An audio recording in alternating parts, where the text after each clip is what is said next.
We do know that the Letitia James, I guess the mortgage fraud probe. That's right. It is continuing on, pushing ahead with this investigation of the New York Attorney General, again, Letitia James, over those allegations.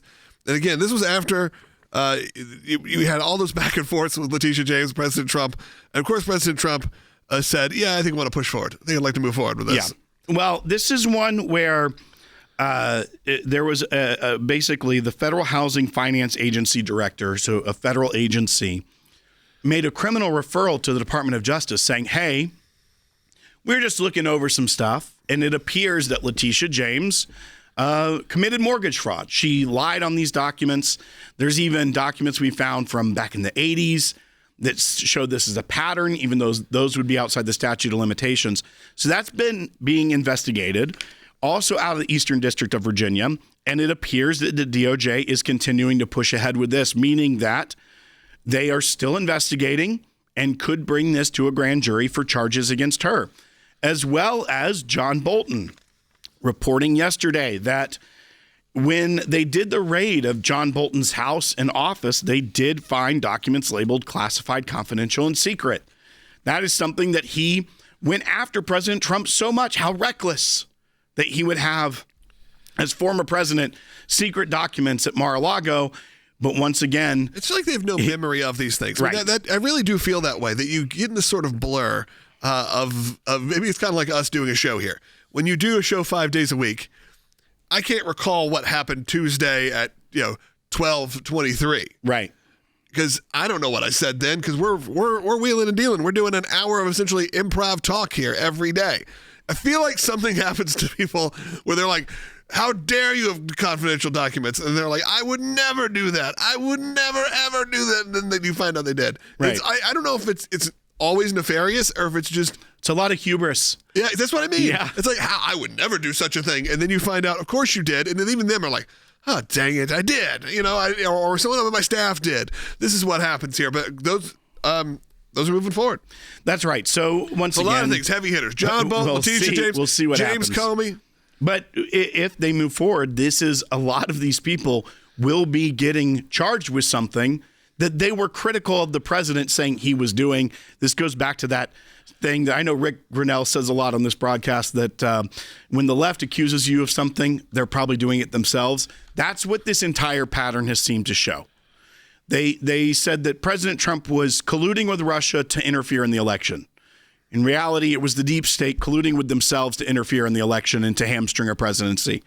With Letitia James, falsified business documents and inflated values to get better loan terms. She allegedly committed mortgage fraud to get better loan terms. And then once again, Ambassador Bolton, how dare he have classified documents at Mar-a-Lago? That's reckless. Oops. I may have the same thing at my house. It's almost comical. Send in the clowns, because they just keep doing the things that they are so pious about. Let's first take a call real quick, though. Joe, let's do it. In North Carolina, come on and raise up. You're online, too. I'm glad to see that there are finally some indictments starting to possibly come down against all of this conspiracy that has gone on for the last 10 years against President Donald Trump. And there's a lot of things that have been brought to light. So now it's time for these people that have been doing this stuff to start being prosecuted and being held accountable for what they've done and go to jail. Joe, I think that is what a lot of people, especially watching this broadcast, have been wanting for a long time, is that we've seen what's played out. We've seen the bad actors inside the government exploiting their positions to politicize their work, whether it be the FBI director, the former director of the CIA, the former director of national intelligence.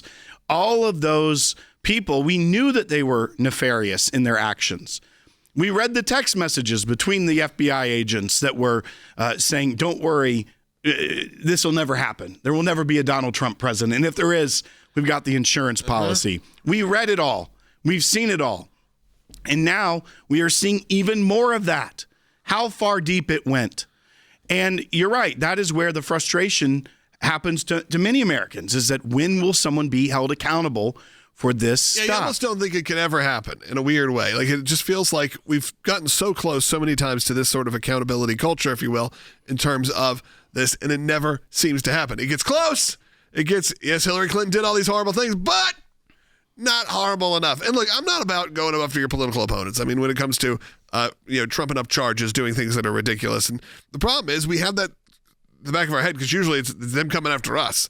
It's usually coming after conservatives. So now that it's happened, you have a different FBI, you have a different CIA. You have to start treating them differently. And like I said, it's easy to see those three letters and not think Kash Patel, Dan Bongino, or whoever it may be, Tulsi Gabbard, Pam Bondi, to see those three-letter organizations and not immediately go to corruption.